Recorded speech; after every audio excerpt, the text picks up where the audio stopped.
body with no fur is found in town. The elders hold a meeting with the villagers and tell them this must be some predator like a coyote or a wolf, suffering from madness.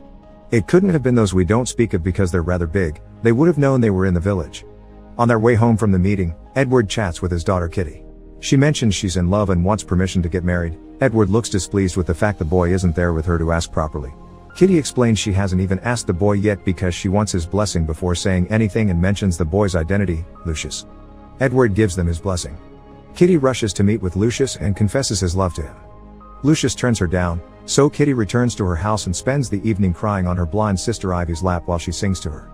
Meanwhile, Lucius gathers wood and takes it to August's house, where August wonders if his son and Lucius had bonded because neither talked much. He also calls him kind. At the same time, at the edge of town, a group of boys is playing a game of bravery. You must stand on a stump, facing away from the forest and with your arms stretched, and see how much you can last before getting scared. The current player swears he hears noises in the woods, but he stays on his spot. Back to Lucius, August is telling him that one can run from sorrow but sorrow will still find you because it can smell you like a dog. Then he looks at a mysterious black box in the corner. Then we cut back to the boys again, who finally are running away from the area when the noises prove to be too much. Morning comes, and Ivy is being called to deal with Noah, who is hitting other boys with a stick.